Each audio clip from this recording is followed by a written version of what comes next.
Welcome everyone. We're going to be discussing cost and funding for spay neuter programs. I am Dina Sellens, the Executive Director of Texas Litter Control, or as we shorten it to TLC. TLC started as a high quality, high volume spay neuter and wellness clinic for cats and dogs. We now have 3 stationary spay neuter clinics for cats and dogs. We have 6 adoption centers for cats, a surgeon training program, and a neonatal nursery. My assignment was to bring you guys up to speed on cost and funding for spay neuter programs. Now, there are so many factors involved with budgeting decisions. This presentation, I may seem to drift off a little off course, but I'm mentioning many of these things because they're all things you need to keep in mind when you're thinking about your budget. Now, getting open is tough, but staying open is even tougher. I'm really lucky to have a pretty strong business background, plus some black eyes in my business career that have made me tougher and smarter. Started out in retail management. I was there for about 5 years. I then went into banking, where I was a VP overseeing operations, risk management, underwriting, collections, and call center for a credit card processor.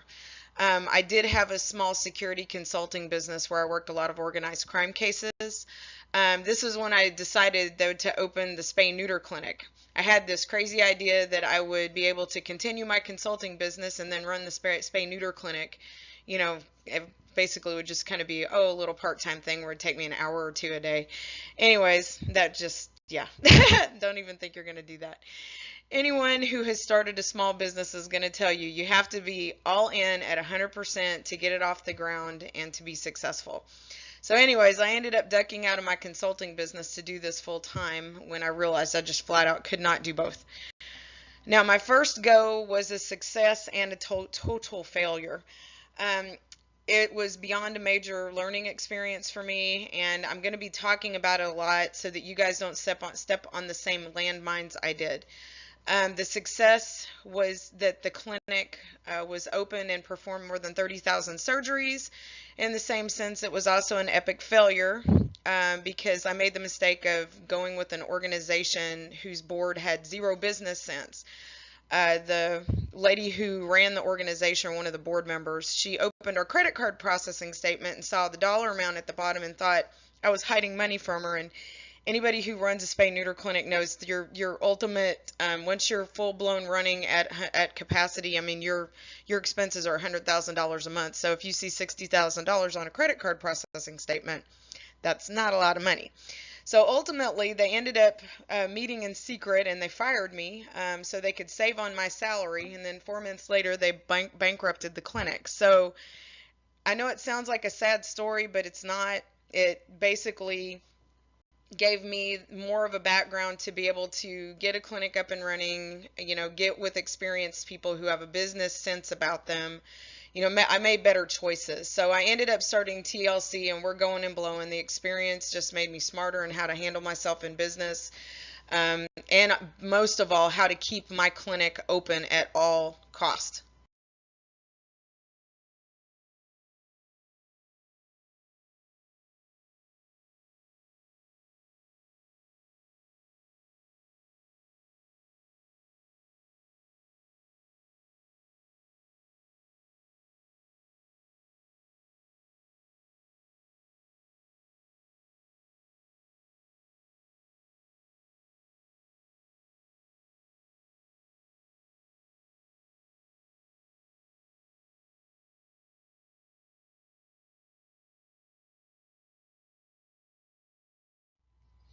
So my not so endearing quality about myself is I tend to just kind of say whatever's on my mind, and sometimes it's not real politically correct. I hope nobody's easily offended.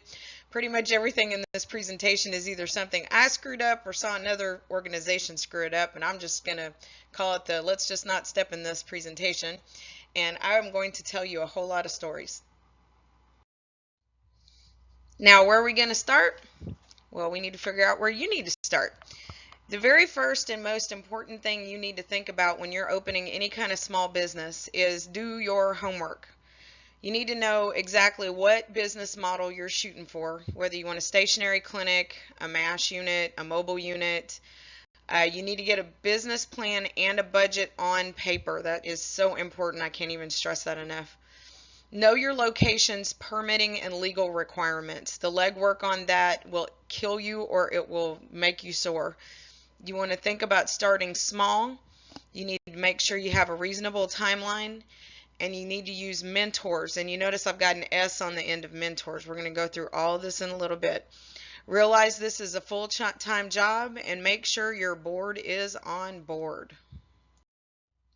Now, I don't want to scare anybody, but you always need to keep in the back of your head that, I realize that everybody's here because they have a lot of compassion for animals and they want to be proactive. But always keep in mind, you're running a business. This is a small business. 1 out of 5 small businesses fail in the first year. Half will fail in their 5th year. So learn by other people's mistakes. You have to take the time to learn the business side. If you get focused on the business side, everything else is easy. So now, what is going to be your business model? What do you want to shoot for? Do you want to start up a stationary clinic? Do you want a MASH unit? Do you want a mobile unit?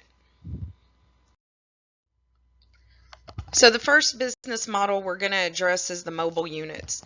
From some reason, we have a lot of people that are just real big on the mobile units. It's usually people that have never run a mobile unit. So it's really funny when a lot of people are starting up, this is what they gravitate toward. I think it's kind of sexy to drive around in your own spay neuter van and zip around town with your logo. Just be able to do spay neuters wherever you want. There are a lot of pros to mobile units. One of the pros is you can get out to underserviced areas of the community and do surgery on site. Keep in mind you can do the exact same thing in a stationary clinic with a transport vehicle and a driver. The cons to the mobile unit, and this is why we've never gone this way, you can't hit the volume you need to keep the services low cost. So your price per animal goes way up just because your payroll is stagnant versus your supplies. Obviously if you do less animals, you're not going to pay as much for medical supplies, but your payroll is going to be the same. So your cost per animal goes up significantly. Those mobile units just are not big enough to fit enough animals on it to keep the service low cost. You also can't do enough large breed dogs here in Houston. Our biggest problem is the large breed dogs, and you can only fit 2 of those dogs on a mobile unit. So to me, it doesn't make sense. If you're going to go mobile and you've got an issue with large breed dogs, which most of us do, you probably want to lean more toward the MASH unit if you just absolutely have to be mobile. There's also lots of working parts on those vans that can go wrong. I talk to a partner organization of ours all the time, and the veterinarians basically are also mechanics. They tend to have to work on the generator on a consistent basis. You can't run those clinics in Houston, Texas with no air conditioning. And it seems like their generators break a lot on those units. And then it's also not good for wellness services. So if your wellness services, you pay $1 for a rabies vaccine and then you charge $15 or $16 for it, that wellness service supports your spay neuter programs and your free services that you're hopefully eventually going to get to offer. So keep that in mind. If your initial thing was, go for the mobile unit, just kind of keep all these things in mind. There are ways to get mobile without actually having to have the spay neuter clinic off-site. So the other way you can do mobile spay neuters is via a MASH unit. For those of you that don't know, a MASH unit is where you have a vehicle, you load all of your spay neuter equipment in, and then you cut a deal with a venue of some sort, and you take all your equipment and your cages out, you set everything up, early in the morning, you get all your spay neuter surgeries done, and then you pack it all up. Now, the good thing about the MASH unit is it is higher capacity. You can get into underserviced areas of the community, and it's also better for smaller population communities. There's kind of a tipping point where, a high volume spay neuter clinic has to be in a more populated area or it just won't self-sustain. It won't get the volume and it needs to stay open. So if you're in a small community, where you could probably do a pop-up MASH unit, 4 times a month, you'd be good to go. And then you could also, help out your neighboring communities with, events in their area. So you can hit your numbers. The problems with the MASH unit is that they're extremely labor intensive. I'm always worrying about workers' comp claims because the equipment is so heavy, and getting it on and off the MASH unit, it's a very long day. You're usually there for anywhere between 12 and 14 hours. It's just really exhausting and labor intensive. The other big issue I had with the MASH unit, and we actually had a MASH unit. I say had because after Hurricane Harvey, we had lost all of our stationary equipment. So I actually had to put our MASH unit into our stationary clinic to get back up and running after the flood. So anyways, after I kind of thought it through, I thought, I have all this really expensive equipment that I was using 2 out of 30 days in the month, when now I have it in another location and I can use it, 26 out of 30 days. So to me, if you've got this expensive medical equipment, it needs to be in use. So that was our option, was just to go ahead and put it in another clinic. And we just, that's what we opened our second clinic with after we replaced our flooded equipment. The other thing we had trouble with is we had difficulties finding facilities to set up in. And we've been in county barns, and a few places like that. I was really bent on trying to work with the local school districts, and I thought, oh my gosh, all these schools have these gyms, and why can't we just set up in a school gymnasium? I mean, that would just be awesome.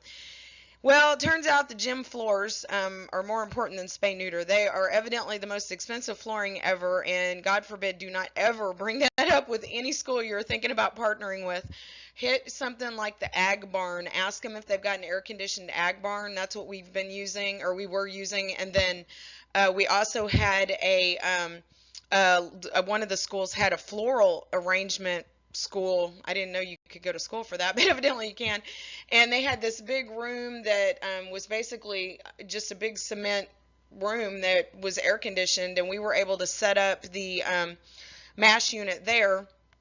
And we worked with the vet tech students at the high school. It was actually a really cool deal. But again, if you do decide you want to try to partner with school districts, just stay away from the gym floors.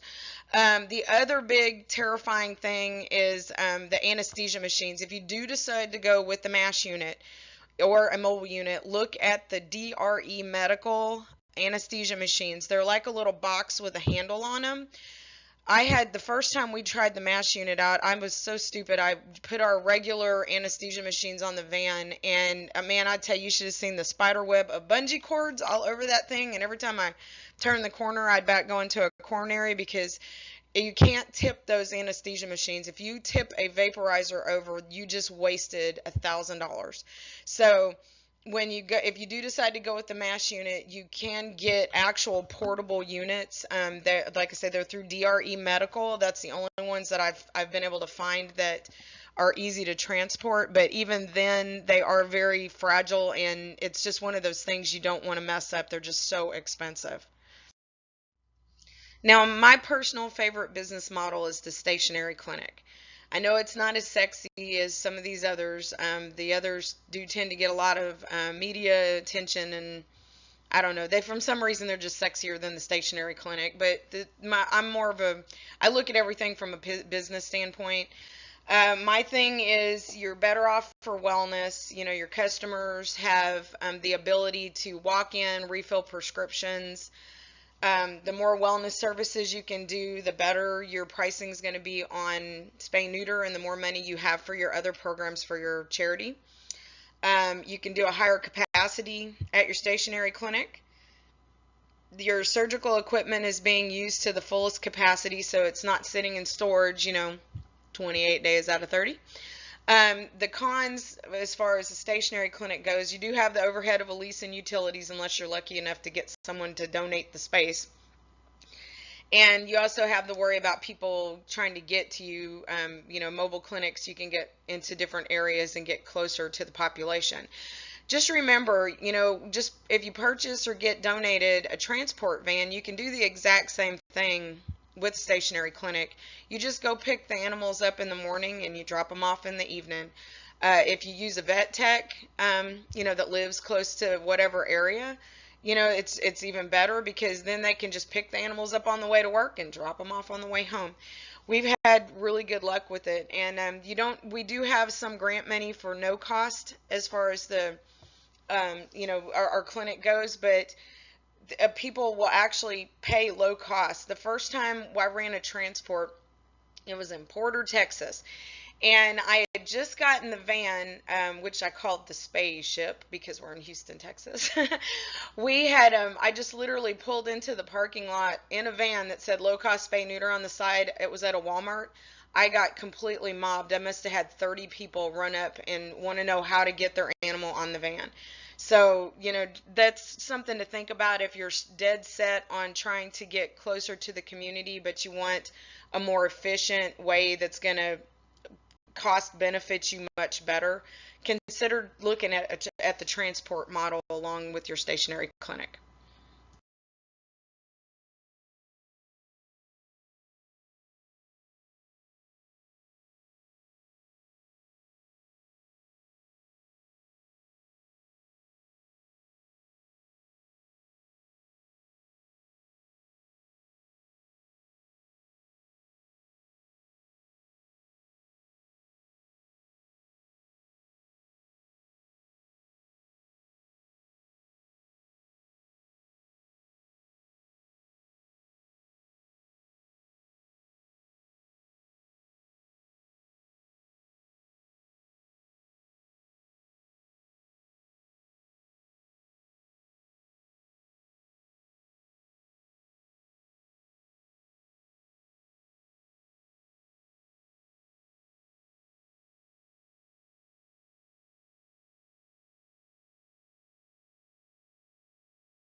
So, as the next thing we really need to talk about that's really important is mentorship.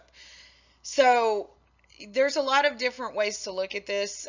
Most people are not going to be good at everything, and when you open a high volume spay neuter clinic, you have to have small business sense. You have to know about veterinary medicine, how to deal with vets and techs. You need to know how to open a small business. You need to know what the business permits are like in your area. There's a lot of different aspects, and if you were to say fly to Houston and sit with me, I could not tell you what your construction issues are going to be in your particular area. So what I wished I had done the very first time I opened a clinic is I wish I had several different mentors. And I'm going to tell you a story about the first clinic I opened because this was a big, huge nightmare for me. So I made the mistake, and I'm not going to use any names, and you guys can read into that what you want, but I don't like to, badmouth anybody, another group or whatever. And to each his own. It works for some, it didn't for me. So what I did is I started out I sent a team of people to a big clinic to have them trained.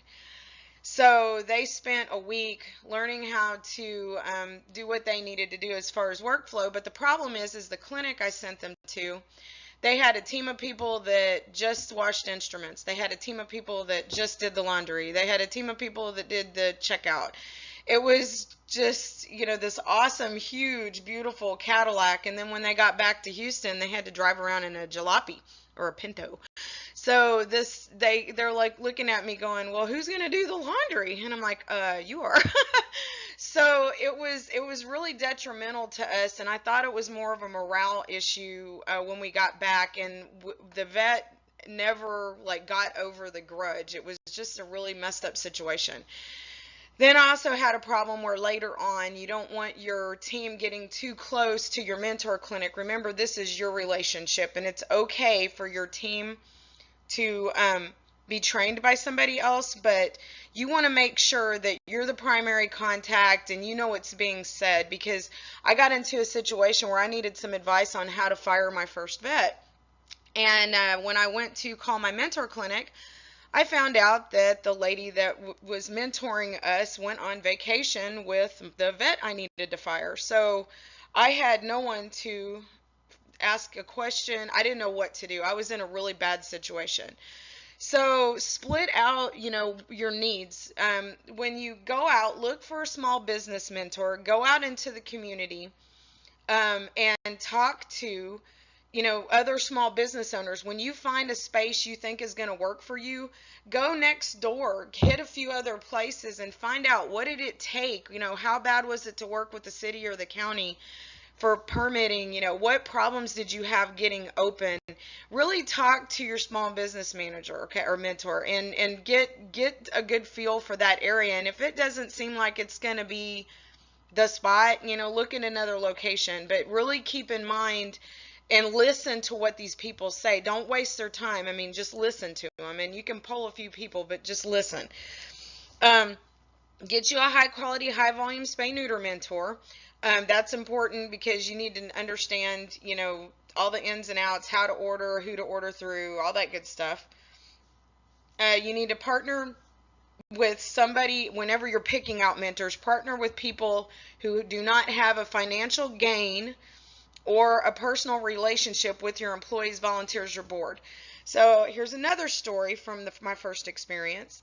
I hired a contractor who was going to handle the permitting process. He was going to manage all the construction and the whole 9 yards. He was one of our volunteers, actually one of our best volunteers' husbands. And he was even on the radio, so he looked all shiny and new. Well, I found out that he wasn't paying the contractors. So he had actually pocketed over $20,000. And then I started doing a little digging because, remember, I've told you my past history. I actually used to be in merchant fraud. So I did a little bit of digging, did a background check on the guy, and it turned out he had been arrested for felony fraud, and he had done this before where he had not paid contractors. Had no idea. His wife was just the sweetest lady you'd ever met. He talked a good game. So just be very careful when you're hiring somebody. Do your due diligence on the contractors. So find yourself like somebody that you can ask questions. You know somebody that's in construction and it has to deal with permitting and stuff. Sit down and pick their brain. You don't have to hire that person, but get to know the whole process. So if you do accidentally get into a situation with your contractors, and you'll know what you're talking about. You don't have to just take for granted what they're telling you. So, take some time and really think about who you would value advice from, and listen to what they say.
So now we're into the actual business planning. Keep in mind your budget's going to be your most important thing. You're going to live and die by it. You need to actually write out a business plan. There are so many online templates for business plans. Some of them are like 50 pages long. It does not have to be that complicated. Keep it simple. Just outline exactly where you start with, where you want to be, and then work backwards. Make sure that you hit your goals. Don't be too aggressive with everything. Always err on the side of caution. Okay, so make sure when you first start your business plan, maybe you're only open 2 days a week to start with, and you're sure you can get filled up. Don't listen to people when they tell you build it, they will come. You do need a marketing budget and a marketing strategy. Make sure that is included in your business plan. If you use a clinic mentor, they can actually help you with your startup costs. Just keep in mind that if you are grant writing, there is a delay a lot of times in when you submit the grant, when you find out you've gotten it. So say you do your budget and 6 months later, especially, we'll say we did the budget on January 1st. Well, price increases for a lot of the vaccine vendors is March or April. So you did your budget on January 1st, and then you submitted your grant, and then the vaccine manufacturer upped their prices 40%. What do? Now you don't have enough money to start. So talk to your mentor. Make sure you understand when the price hikes are, and make sure you put some padding in your budget so that that you don't have that terrible shock. You don't want to ever rely on donations. As you're doing your budget, you get all your pricing in and make sure it covers your costs. You can always take your pricing down later, but don't start out lowballing it. And you really got to stop and think about who your clientele is. I'm going to give you another story here. So I have the first location I started was in Greenspoint. Okay, Greenspoint is a low income area town. It's a little bit run down. We would have people bring their animals in for surgery. 85% of the animals coming in for surgery did not have a rabies shot. Okay, so that's a huge amount of money. I'm making $15 a shot on every one of those guys that come in. So I go and open another clinic in the Woodlands. Well, the Woodlands is a higher class area. I guess you'd say higher middle class area. And those guys over there, 85% of the animals coming in for surgery already had their rabies shot. Well, when I did my original budget, I budgeted off of what I was seeing at Greenspoint. So when I opened my Woodlands clinic, that was almost detrimental because here I am $15 an animal short. So when you're doing your budget, it's okay to go on the high side. You're not going to want to price yourself out of business, but don't think you have to stop at rock bottom or start at rock bottom to get people in the door. Low cost is low cost. Do a poll for your full service vets and find out what people are charging. And make sure that you're in line with low cost, but you're also covering your costs. You cannot rely on donations to make it up. I mean, believe me, when you're running a small business, you pray for donations, but you will realize you don't have as much time to do fundraising as you did before. Make sure you have that donation jar out in the lobby, and make sure you've got a place for them to donate on your chicken forms. But still, it's hard to make it up with donations. You want to make sure you have extra padding in the bank. So don't just have what you need to start up. When you get your original or your startup equipment plan and your startup consumables list, look at that, and you want to add at least $25,000 to that. Make sure you've got that in the bank and try to count that as zero as long as you can, because there are so many things that can go wrong when you start up. If it's like when you buy a house, you should have, how the mortgage company makes you have a certain amount of money left in the bank for emergencies. Well, it's the same concept with starting up a business. Make sure you have a ramp-up period. Start booking appointments out about a month. If you don't get open when you think you are, you can always cancel appointments and move them around. It's not going to kill anybody. So just make sure you have enough lag time there where you can start getting appointments on the books day one. Because the second you start paying payroll, you're going to realize, holy cow, I got to get these guys in. You also might consider not opening 5 days a week right off the bat. Always start with Friday and Saturday. Those are going to be your two busiest days. I don't care if the vets don't like working on Saturdays. Saturdays are your bread and butter. So, if you got to get open 2 days a week to start with and then add Thursdays, and sometimes it doesn't take long to ramp up. When I opened the first Texas litter control clinic, we had started out, we were open 3 days a week to start with. It wasn't even 2 months, we were open 5 days a week, and now we're open 7 days a week. So just whatever you do, make sure you can keep it full, and you want to make sure you keep consistent hours. Every time you close the doors when you should be open, say you've committed to Friday, Saturdays, and then, oh, you know what, I got to close this Friday because I don't have a vet. Oh, I got to close this Saturday because of this. Don't make excuses. Do whatever you need to do to keep your hours consistent, and you need to be open. Even if you have some slow spots, it is better to stay open and have people understand you are open rather than it being a crapshoot if they show up at your front door and the doors are locked. All it does is frustrate your customers, and you actually lose more business than you save in the few dollars that you wouldn't be paying the vet that. So the next big important thing is location, location, location. You need to spend so much time really thinking about where exactly you want to be located. Do your homework. This right here will make or break you. I can't even stress enough about how important it is to do your due diligence on your location. Make sure you know what your state's rules are concerning veterinary practices, who can own it, what type of things you have to deal with. The city of Houston has specific permitting for the storage of oxygen tanks where, you go into Montgomery County and they don't. So you need to know all the ins and outs and the rules, anything concerning a veterinary practice. Do your research, state and local. What permits are involved and how long does it take to open a business? So where you're going to go to first is you're going to hit the Chamber of Commerce, and you're going to go down to your local entity, either your city, your county, whoever it is that oversees that building permitting process. Sit down with them and have a meeting. Try to figure out all the ins and outs. SCORE is a really good place to start. They are a group of retired people that usually work around the Chamber of Commerce's. They're small business owners, and they love to give you information. So, sit down and really listen to what your SCORE people are telling you. Listen to what your Chamber of Commerce people are telling you. When you pick a location, make sure you're close, within a minute from a major freeway. Don't get too far off the beaten path.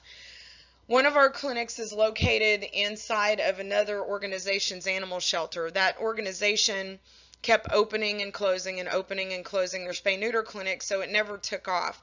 Well, then they moved their shelter to this really remote place in a subdivision. It's actually in a house. They spent a lot of money, and it's way off the beaten path. It's just never going to be good for wellness services over there. So we're basically just doing spay neuter out of that location. Just when you pick a place, make sure it's close to a major freeway and that there's not a whole ton of construction going on. Your wellness services are your bread and butter. When you're looking at your location, make sure you're not getting into these erroneous things. If you market correctly, your clinic is going to fill up. So when I was having to shop for the new TLC clinic in spring, we had this was one of the funniest experiences I've had in a long time. So we opened in an 800 square foot FEMA trailer.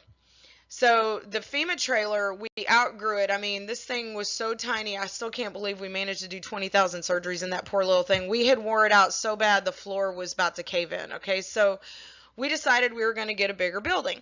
So I'm out lease shopping for different locations, and lo and behold, this wonderful lease space, 2,000 square foot, opened up right next to the Petco. And I think, holy cow, that's awesome. It's right next to Petco. Think about how much business we'll get from that. So, anyways, now Dina, I'm sitting here going, I'm moving out of this 800 square foot trailer because we're booked out 3 months and we need more space. The floor's wearing out. Why am I worried about bringing in more business? I'm not having to do that. So I eliminated that spot, and thank God I did, because here I moved into a 3,000 square foot building, and 2 years into the lease, we already outgrew it. So I actually, had 1,000 square foot bigger building, and we already outgrew it.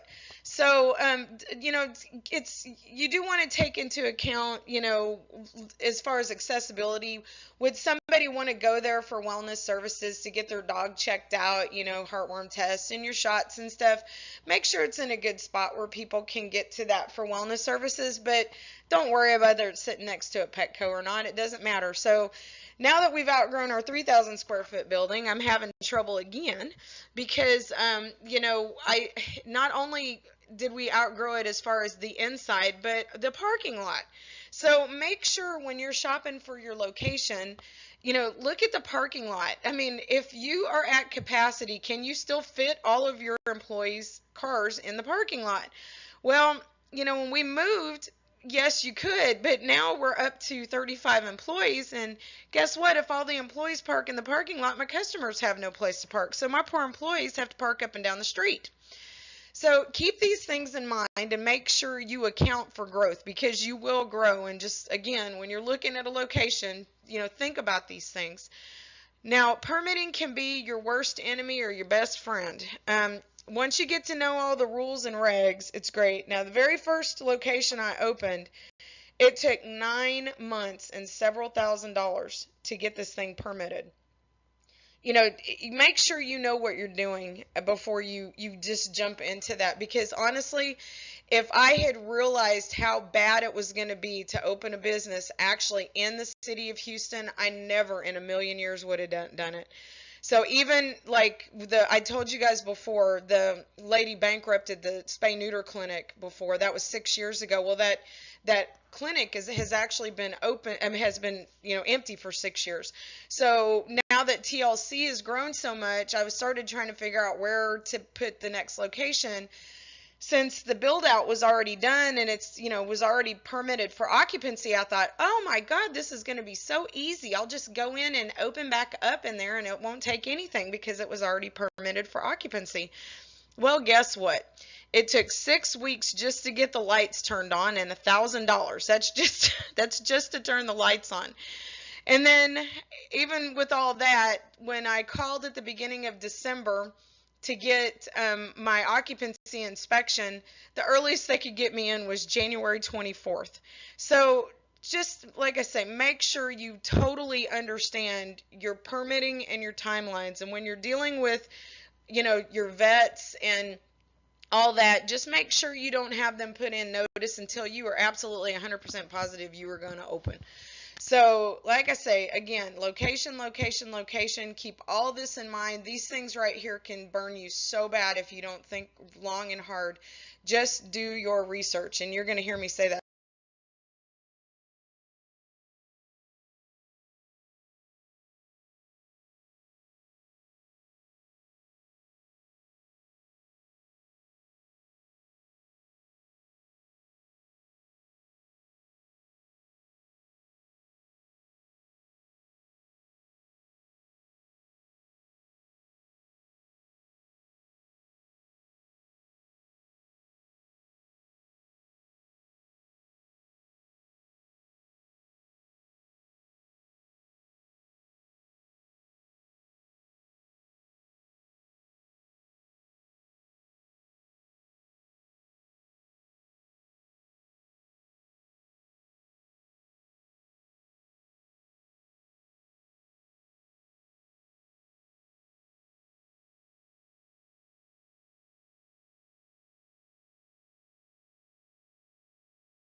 So as you're trying to draw your timeline out, there's a few things you need to keep in mind.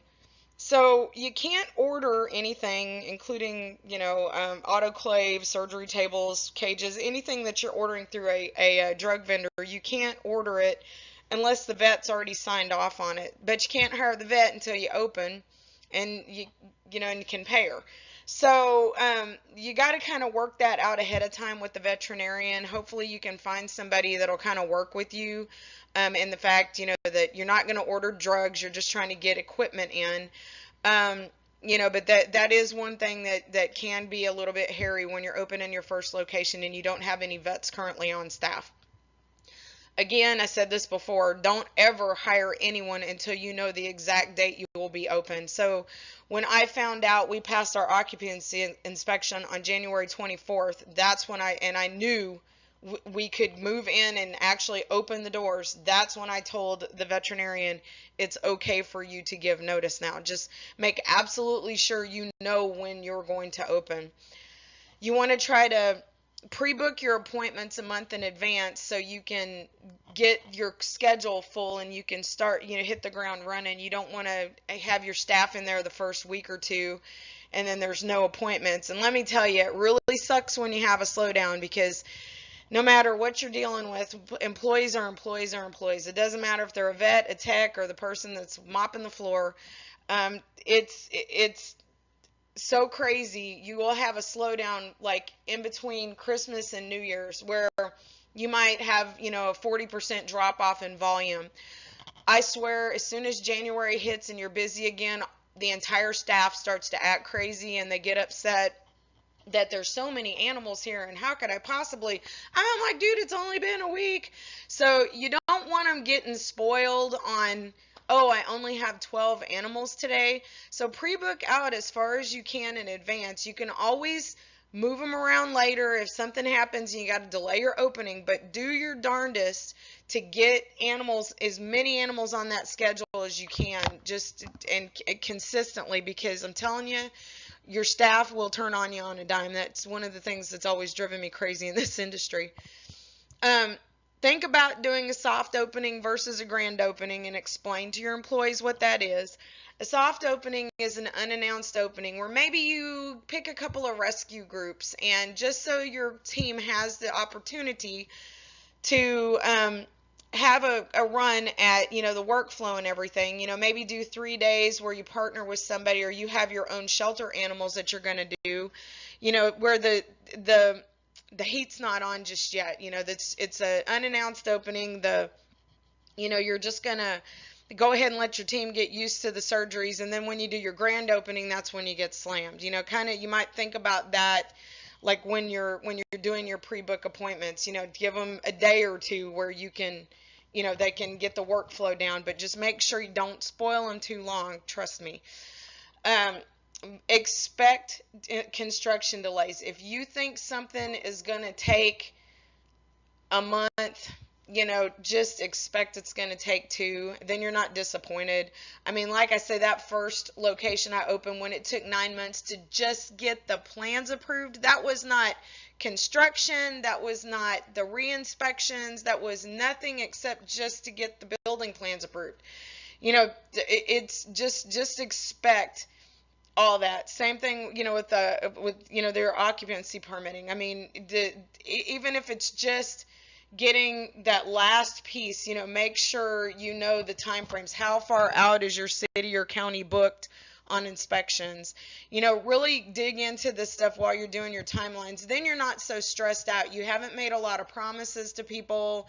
You're not under the gun. I mean, that first clinic I opened, we really thought, and after we got the permits, we ended up having to open in a temporary location because it wasn't just about the staff. The problem we had was we had grantors that we had to answer to. They give you the money and then you have to spend it in a certain amount of time. And if you don't get open, you're in violation of your grant. Well, here we are 9 months in and we haven't even been able to start construction. So here you go, another 2 or 3 months of construction. You've had that grant money a year almost now, and boom, they're expecting to see 10,000 surgeries, not 0. So what we ended up up having to do was we opened up in like a little temporary location, which was the worst idea I've ever had, by the way. And it was just a lot of pressure. And just so when you're doing your timelines, just think of all these things that can go wrong, and put that stuff in your grant. Let everybody know, and then people aren't just hounding you all the time. So, as you're starting out, make sure you get in your head that it is okay to start small and prepare to grow. The first clinic I opened was a lot of stress, a lot of pressure. We had a $250,000 grant that we were trying to deal with, and it was just a huge undertaking. When I opened Texas Litter Control, it was really nice. What I did is I bought a FEMA trailer and some used spay neuter equipment. I threw the initial purchase on my credit card, and we opened 2 days a week, and then we just built up. That's okay. That's a good way to do it, because you don't have a lot of baggage and crazy to go with. It was a very inexpensive way to get started. Where we had the trailer located, it was on this guy's property that did not care that we were there. It was an empty field by one of his Texaco stations, so we didn't have to pay rent. It was really a nice setup, and we outgrew it obviously, but it was a very cheap way to do it.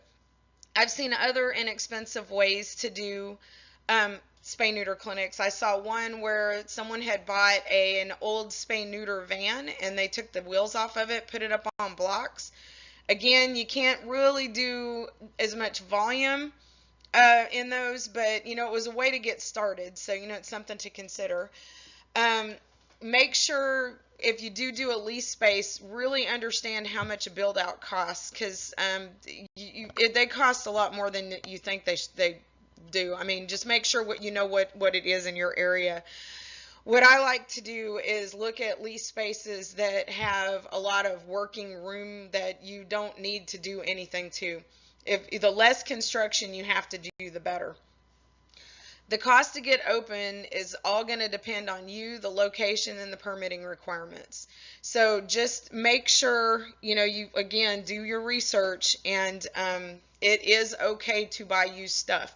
I will tell you, our little trailer was kind of, it was ugly.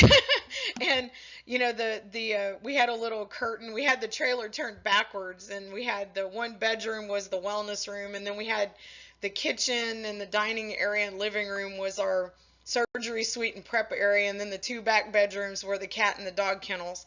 And this was the little tiniest trailer, and we had a curtain that we would pull across the thing so people couldn't see, and the comments on the internet were hilarious. Well, I wasn't sure what to think when I drove up and pulled up to the trailer, but it worked. We're not in debt. We pay our bills. Everything is self-funding. The organization self-sustains. If we didn't get another donation ever, we would still be able to stay open and service the community. So just remember, and honestly, I think sometimes it helps us get better donations if your donors don't think you're wasting their money on, some pretty foo-foo thing, when they see that all the money that you're spending is actually going toward your programs and your animals. I really think you actually come out ahead sometimes. Okay, now as far as selecting contractors, this is another big make it or break it as far as money's concerned. I'm going to say it again, stay away from volunteers, family members. One, you don't want to lose a volunteer if their family member does something crazy. It's just good business. Just, hire somebody, make sure that they're bonded, check their insurance. Don't just take, a lot of these guys carry insurance cards. They're not actually, they've paid 1 month, and then so they can get the card, and they let it lapse, and they're real quick to pull it out and show it to you. But make sure you do the phone call to their insurance company and make sure they actually are paid up on their insurance. That'll tell you right now pretty fast if they're a decent contractor. If they need to be licensed in your area, call and verify that they're up to date and they can work in that city and county. I had a situation on the first clinic I opened. The guy was an electrician. He was going to do all this work. Well, he failed to pull the permit, and I didn't know he had done that. I really didn't know what I was doing. It was the situation I was discussing before, where the contractor had taken a bunch of money, and he was the one that was supposed to be handling the permitting process. Well, the electrician went in, started pulling wire and doing all this stuff. We almost got red tagged and shut down by the city of Houston because the guy didn't have a license, and he led me to believe he was legal to work, and then he told me, oh, his friend pulls the licenses, and oops, he forgot to tell me. So just make sure you verify everything. I mean, ultimately, it doesn't matter what these people do. You are responsible for it, and your business will suffer if they are doing something wrong. Make sure you get everything in writing. Get all your quotes in writing. Make sure they spell out exactly what the job is, exactly what they're doing, and make them give you drawings. Or if you have plans that are approved by a city or a county, make sure you have the electrician initial them, so there's an understanding that he's reviewed those plans and he understands what he's quoting you is to do what it says in those plans. You stay hands-on at all times, even if you have somebody that's overseeing your contractor or contractors. Make sure you are paying attention and you know what's going on. Ask stupid questions. You know what? Again, this is your business. These people need to understand that you are the boss, and you know what's going on. That's the best way to keep the honest people honest. If you can, buy your own supplies. Now, as far as like electrical and HVAC, most of the times they can go through a distributor and actually get the stuff cheaper. But like if you're looking at, basic construction supplies and they're just going down to Home Depot, go down there and buy them yourself. Make sure you're getting your tax exempt. And they're not tacking on a bunch of stuff. Like a lot of times I'll go out, if I'm hiring a plumber, I'll go out and buy the fixtures and just come and make him give me a quote for, installing them. So just, if you can, and if you're in the position to buy your own supplies, do it. We also here in Houston have this awesome thing called Reuse Houston, and it's a place where all the contractors dump all the construction material. Any nonprofit group can go get any construction material out of that place for free. There's no charge. I've gotten everything from flooring. We actually got all the flooring for the spring clinic for free from Reuse Houston. We got sinks, bricks, you name it, we've gotten it from there. I mean, a lot of times you can save a lot of money if you can get your own supplies. And don't hesitate to put stuff up on Facebook and Craigslist and stuff asking for free, because a lot of times people have stuff sitting around you wouldn't even think about. Like I needed a door, and we just put out a thing on Facebook, and sure enough, somebody had a door sitting in their garage that they didn't want, and they dropped it off. I mean, that saved me a couple $100 right there. And the most important thing when you're dealing with contractors, do not, for any reason, pay for the work until it's completed. If you have someone overseeing your contractors, you pay him separately, and you insist on paying the contractors yourself.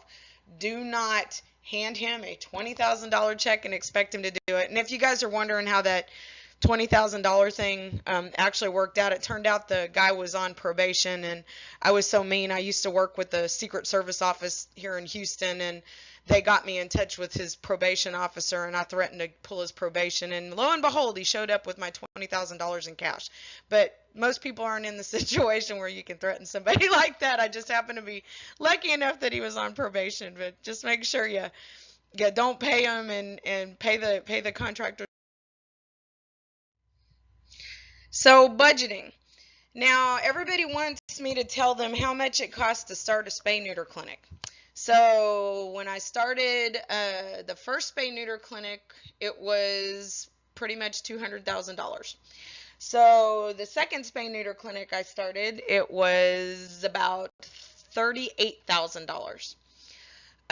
When I moved into, let's say, the MASH unit, that was about $25,000.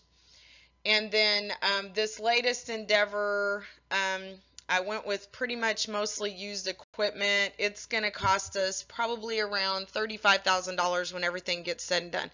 So it can range anywhere. I will tell you, I've drank the poison Kool-Aid. I'm not spending $200,000 on anything ever again. Um, Make sure the best way you can go for your budgeting is start with your expenses. Get with somebody like me or another group you're close with. Find out exactly what their expenses are, how many surgeries we're doing. Like if you look at my stuff, I have it broken down. I can tell you exactly how much the drugs cost for each animal, everything. And then I actually have an interactive spreadsheet where I can plug it in and I can, get it to budget, based on how much volume I do. So start with your expenses and then always underestimate the number of surgeries you're going to do. So if you do have some slow times, it's not going to be bad. Then you're going to go and figure out what you need to charge per surgery. So you're going to, whatever you think your volume's going to be, your surgery charges need to cover your expenses. Grants are not guarantees. Just because you put in a grant does not mean you're going to get it. If you really want to open a spay neuter clinic, do some fundraising and let's do it on the cheap. It's also difficult to get grants if you're a newer organization. So say you just decide you're going to go open a spay neuter clinic, but you're not affiliated with an organization, or you're affiliated with an organization, but the board is not active and none of them are business savvy or trustworthy. You would not want to go through all the trouble of opening a spay neuter clinic and then having something like happened to me go on and then it die on the vine. So if you're wanting to start a 501c, you're not going to get any grants until you're 3 years old. So that's how TLC was. We had just incorporated in September of 2012 and we opened in 2013. And like I say, I did all the fundraising myself, and then I just put the initial drug order on my credit card and we paid it off, with what we brought in. Now, the other thing you got to keep in mind is it's real easy, like, to put a kitten's picture on Facebook that's, got a hurt paw or something, and you'll raise a lot of money. But the problem is spay and neuter is just not sexy to donors. You have this certain group of donors, and what's funny is I've got some pretty big donors, but it's a very limited number of them that, are consistent about donating to spay neuter.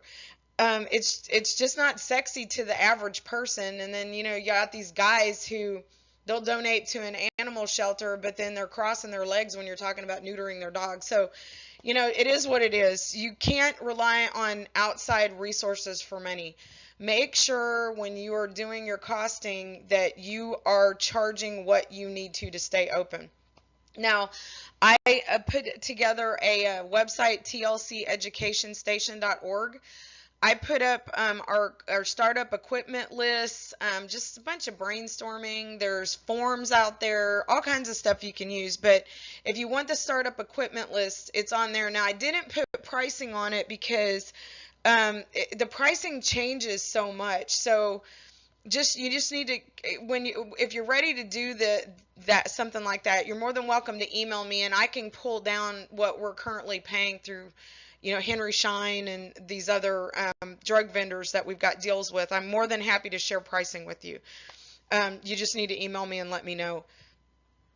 Again, grant writing. Make sure if you are grant writing to try to open a spay neuter clinic, price increases need to be taken into consideration. It's really, really hard. I mean, that first grant, it about killed us. I couldn't believe how much the prices jumped from when we wrote the grant to when we got funded. So be very, very careful. And then the other thing we had trouble with is the mentor group we had. They did such high volume. They gave me what pricing is, and they tried to lead me to believe that we would get the same pricing as them.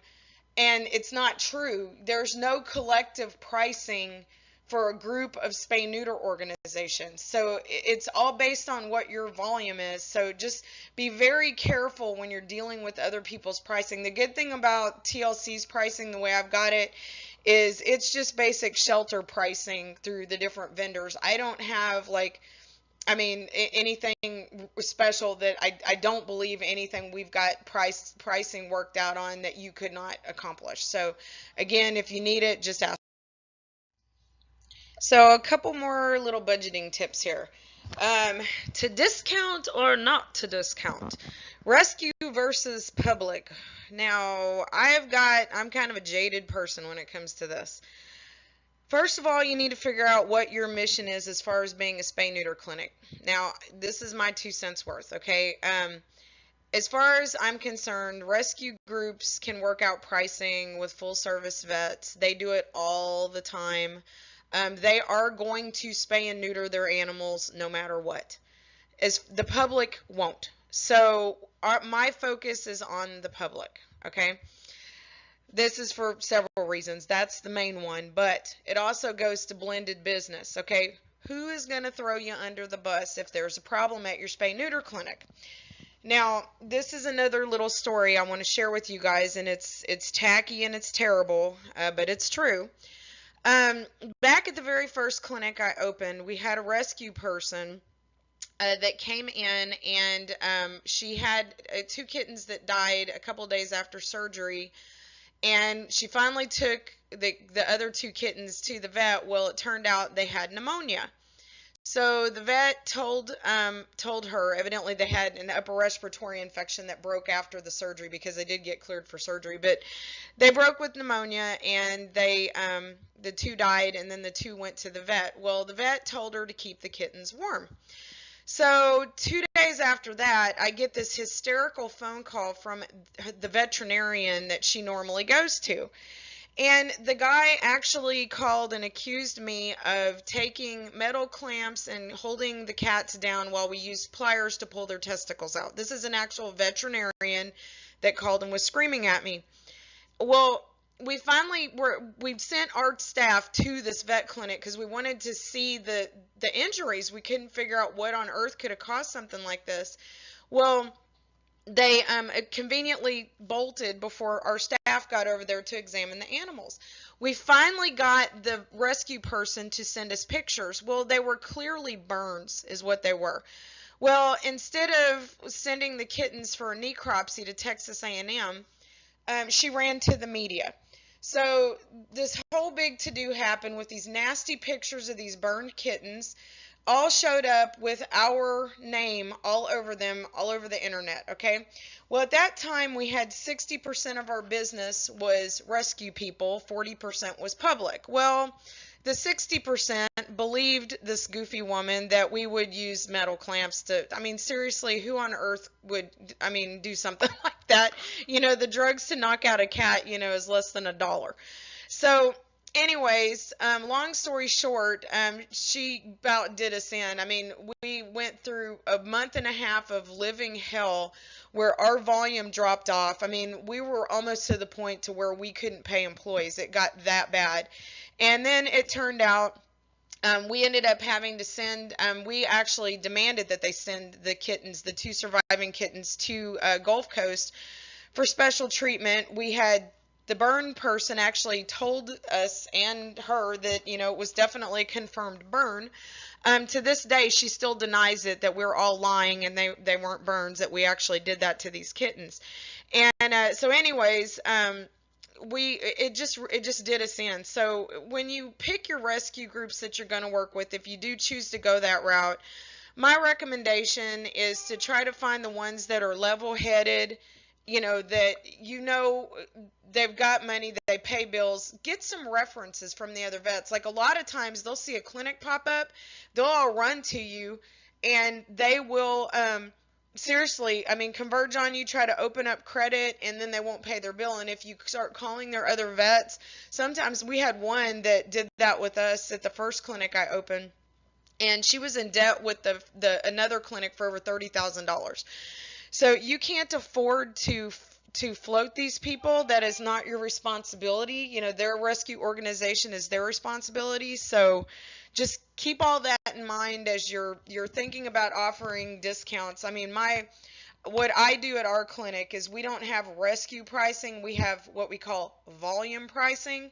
So if we have an organization that is doing more than 25 surgeries a month with us, then they qualify for a discount. That's a significant partner. It's probably somebody you can talk to. Make sure you as the director keeps a good working relationship with the rescue organization. So if there is a problem, they don't go out on social media and go crazy. They call you directly and tell you to your face there's a problem. That's the best way to deal with it. So just make sure if you do decide to partner with rescues and offer any sort of a discount, just be very, very careful. The other two things actually have to do with staff here. Budget for good staff. If you pay $1 or $2 more than the other vets, I got to tell you, high volume spay neuter techs, they run so hard. It is a physical job. They're lifting all day long. They have a much harder job than these techs at these full service clinics. I mean, I'll go into the VCA over here that I take my dog to, and the techs are leaning on the counter and they're talking to each other. I'm like, oh my God, my techs don't have time to sit still for 3 seconds. I mean, they don't even get lunch. They literally like eat at their workstation. So if you pay a couple of dollars extra when you find a good tech, you're going to keep them. So, the main thing is budget for good staff. That will actually save you more money in the long run, because every time you got to train a new person, you're wasting money. The other thing I do is we have payroll twice a month. I pay on the 1st and the 15th. Now, that might seem goofy to some people, but most employees, once they get used to it, they like it, because all their bills fall on the same days anyway, so they can rely on the fact that their paychecks are coming at the same time. But in the meantime, it's helping you. I don't know how many people realize this, but if you pay your employees every week, you're going to have 2 pay periods, or 2 months out of the year, where you're going to have 5 payroll cycles in 1 month. That's very difficult on a startup business's budget. If you do twice a month, you're going to go ahead and get and have a more consistent budget, and pretty much every month what you're going to be spending. It's the same thing if you pay every 2 weeks. Twice a year, you're going to have 3 pay cycles in 1 month, and it's just very difficult to budget for. And it really sucks if it hits in December. So just think about that when you're considering doing your budgeting. It's really is wise to stick with the 1st and the 15th. Also, do yourself a favor and stay away from PEOs. As soon as you open your business or lease your space, you're going to get hit by about 1,000 different PEOs. And these are like collective employment, and I don't remember what PEO stands for, but it's a collective employment deal. And they try to sell you on the fact that they'll enhance your HR and make your life easier and all this garbage. And I'm telling you, in the long run, you will regret it. It will increase your payroll, usually by around 30 to 40%. They don't work weekends.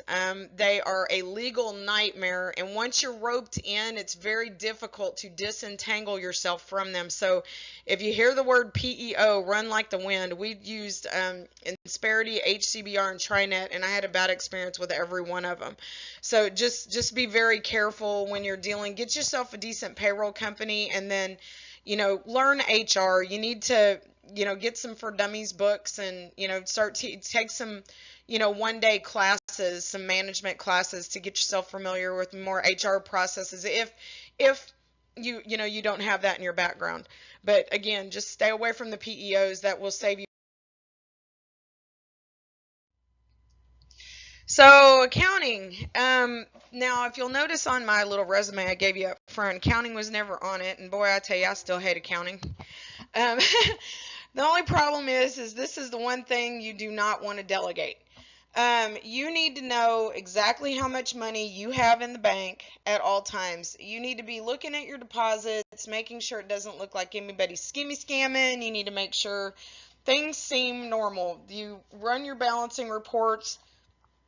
You're ultimately responsible for this organization. So I've never turned that loose, no matter how big we've gotten and no matter how much I hate it. I still do the accounting to make sure that everybody is, honest about everything, and I know exactly how much money we have in the bank at all times. The other thing, if you never listen to anything I tell you, do not ever run credit for anybody for any reason. So if you have a rescue group that wants to run credit, don't do it. I literally have one person that I allow to run credit, and it's because they're a local person that's a part of a national organization that gives us grant money. Okay, they pay their bill, okay? But I know that they're going to pay their bill. They're not going to skip town on me. Don't ever run credit for anybody. You are a startup business. Everybody pays at check-in. Just do yourself a favor. I promise you, you will not regret it. Now, the other thing I need to make sure everybody understands is the crazy stuff that goes on with drug vendors. You need to do your own ordering. You're going to get your vet's going to come in and demand that she's got to place the order or he's got to place the order.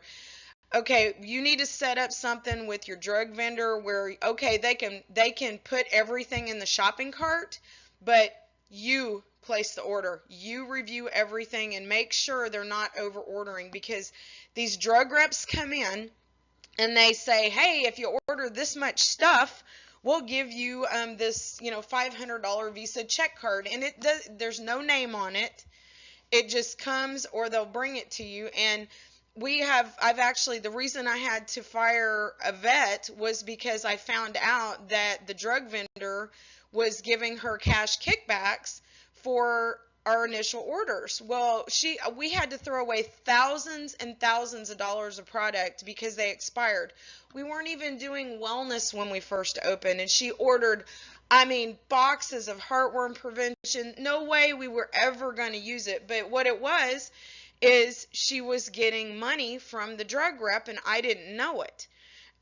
So anyways, I found out later, and that's why I had to term her. Well, they still do it. The reason I really like Merck and I stick with their vaccines is because they just give you shelter pricing. It's what you see is what you get. This is our pricing, not negotiable. It's Merck shelter pricing. If you go with some of the other vaccine companies, what they do is they say, hey, that's great. You can order this much and we'll give you this rebate. And what it is, it's a Visa check card. And if you have a dishonest employee or somebody else that's getting your mail, I won't even let anyone get our mail. I do everything. And on those, we do order some product through those companies that are like that. But when I go out, to get the gift card that comes in, I just run it through the credit card terminal and bank it against the expenses, so that it just goes directly into the business. But what it is it's a way to entice people to order their product without having to pay taxes on stuff. So because they send these gift cards and they don't know where they're being spent, so these veterinarians or the office manager, whatever, whoever's intercepting the mail is getting hundreds of dollars in gift cards at your expense, because they're over ordering stuff you don't need to sit on the shelf that long. So just keep that in mind. You are ultimately responsible for that bill, and that's one thing, just don't ever let the money part go. Now, this is just a little side that'll save you a lot of grief in the long run. When you're thinking about how you're billing people, set smart policies. One thing I've found that our customers just absolutely love is we don't have any hidden fees. What you see is what you get on the website. We don't have a bunch of add-on charges for pregnant and heat, all these things. What I did when I did my cost analysis, I roped all that stuff in and just took it into consideration. We make everybody pay at check-in. They know exactly how much they're going to pay when they walk in the door. I don't have to bill them for a bunch of stuff that afternoon that they didn't know was going to happen.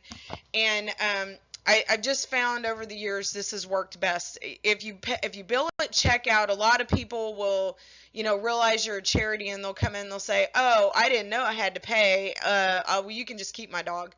Or they'll throw a big fit about the pregnancy fee. That's the biggest one. I love the ones when you they walk in and they don't want to pay the $25, and I'm not joking, this has happened at least half a dozen times.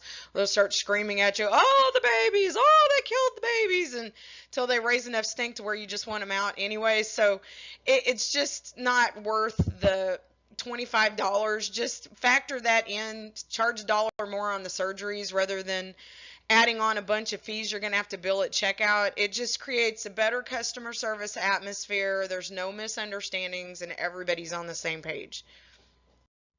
So the cool thing about opening a spay neuter clinic now is Amazon. I mean, you check Amazon for everything and you will find so many deals. The big things I've found has been our biggest money savers, is Found Animals microchips. Found Animals Foundation. They have $5 microchips. It's their international chips. They're all inclusive. What we did is we opted to raise our prices $5, and we make every animal that comes in our clinic, if it's a pet, it gets chipped. Honestly, that's the best thing we've ever done. Now that we've been doing it for a couple of years, I mean, like this New Year's, I got over 50 calls for lost pets that had microchips in them. So it was pretty awesome that, you know, we've included it now. So you might want to think about that. But Found Animals, there's some other chips that are cheaper, but I've found they're the easiest to work with. A lot of the ones that are a little less expensive, their customer service on the back end's bad, or they try to upsell your customers. They try to trick them into some annual contract or something. Found Animals doesn't do any of that stuff. It's just that so far they've been the easiest ones to deal with, and we've actually worked with about a half a dozen microchip companies, and we landed on them because of the customer service experience. Automation, think about it. Your biggest expense is your employees.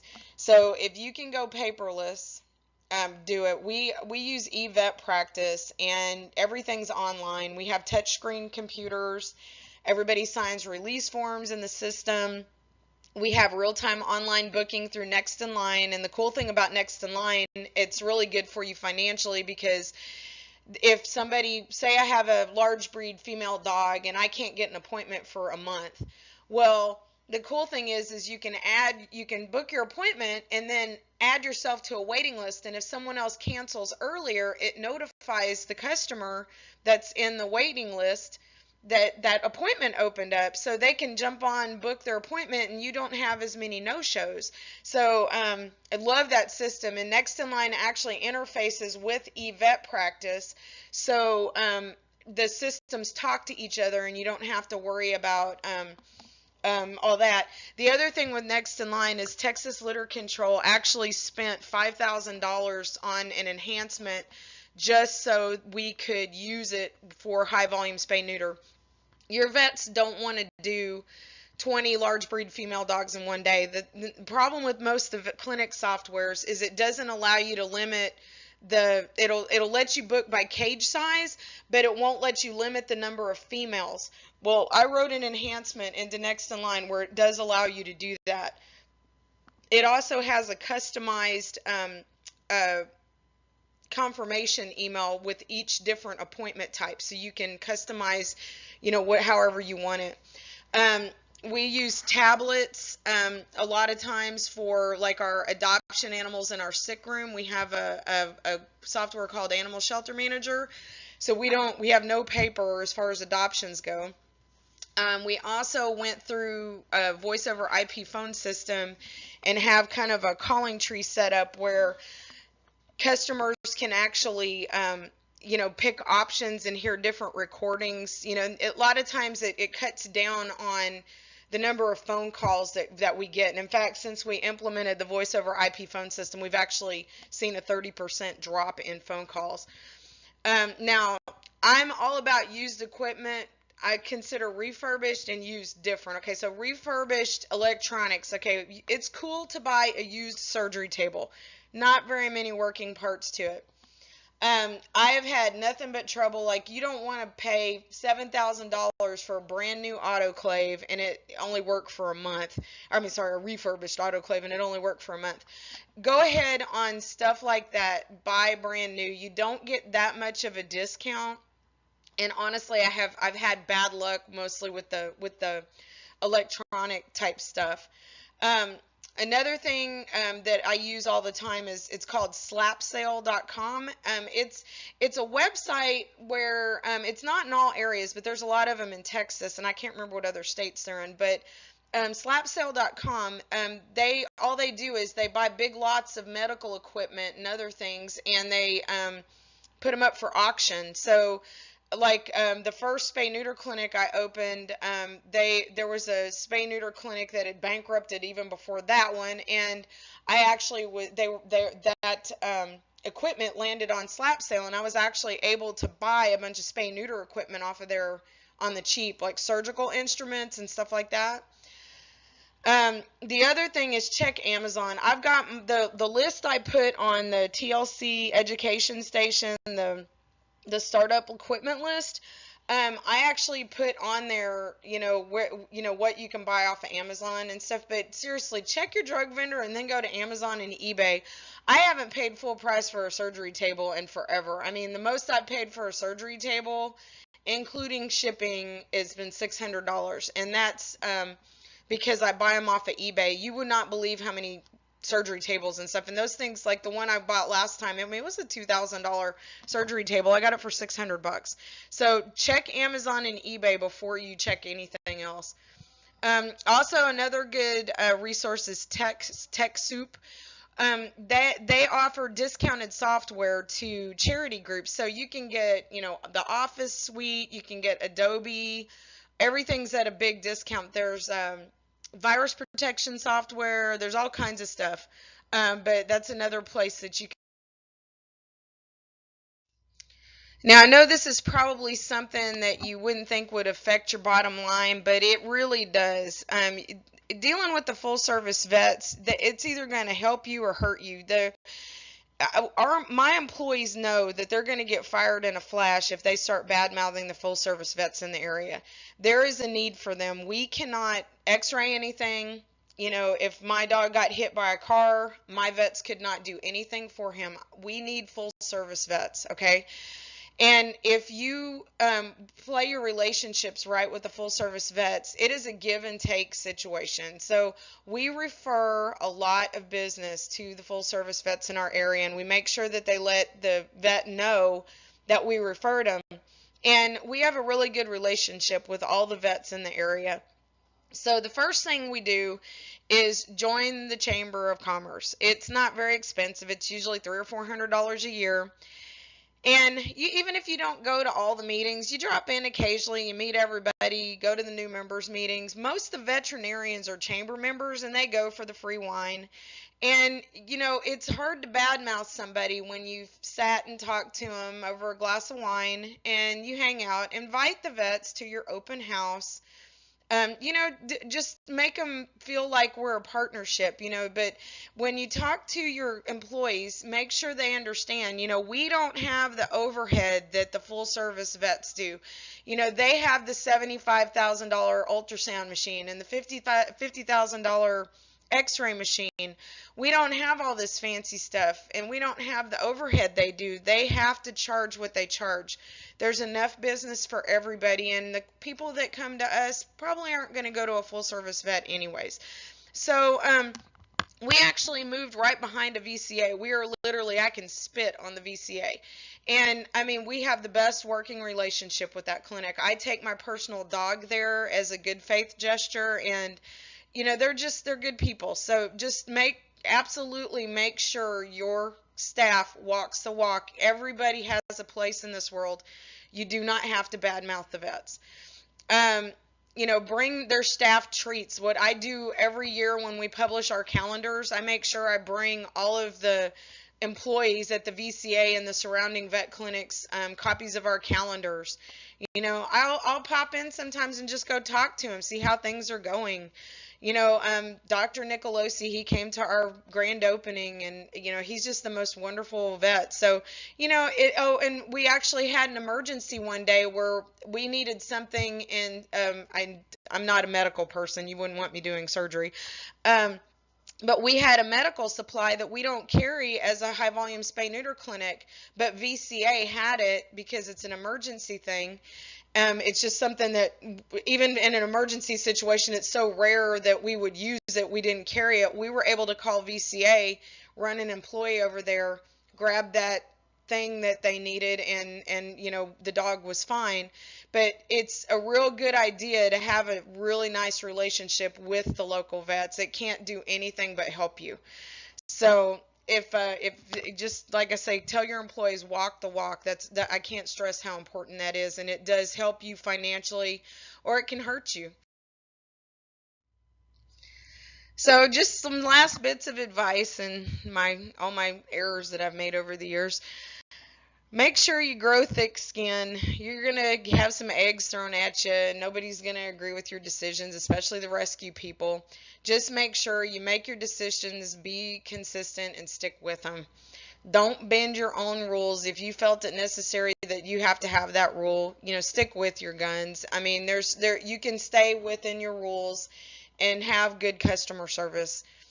The other thing that a lot of people tend to get away from, especially administrators, always remember surgery is a serious thing. If you skip on quality, I mean, it damages the entire industry, and then people won't spay and neuter. It makes everybody look bad.